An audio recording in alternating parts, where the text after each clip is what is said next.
Okay, so you want to put a background image into your Flash animation. So we're going to go ahead and open Flash File ActionScript 2.0. Every time you open it, I want you to go to Workspace Default so you can see your Layers menu and everything is according to the default settings. And we're going to go ahead and name this layer right away, Background. So on our background layer, when we select Frame 1, we're going to go ahead and go to the internet. And I've already found many images that pop up for ocean. Now, you might want to find a larger image so that the resolution and quality is good and it will cover the entire stage.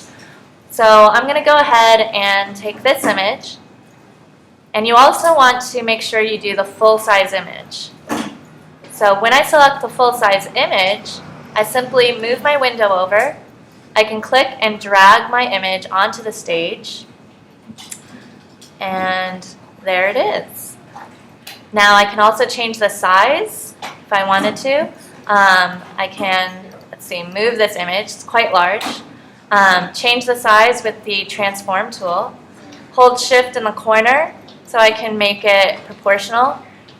And this should be now covering most of my stage. I'll know if it's covering the whole stage if I cover the white part completely. So as you can see now, I have my ocean background on the stage, covering it completely on frame 1. Now, if I wanted to make sure that this background lasted between frame 1 and frame 40, I hold my Option key down.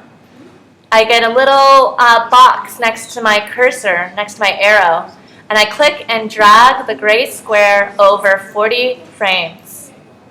So now between frame 1 and frame 40, I have this ocean background. And if I wanted to change the background after frame 40, I simply insert timeline keyframe. And on the new keyframe, I can delete this image of that ocean, go back to the internet, find a different image that I want to use. Maybe we go under the sea. Let's see. Okay, go again to full-size image. And I can click and drag this onto frame 41.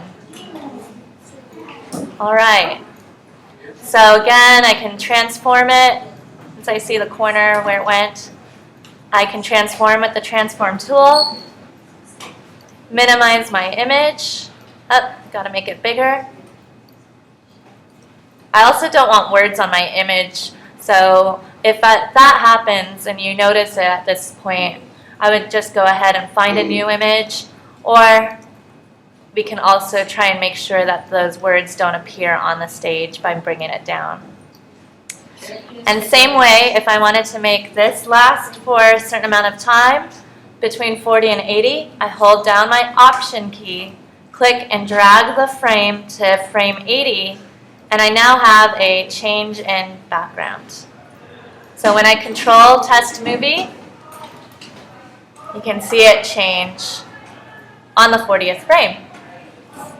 And that's how you insert an image and change a background.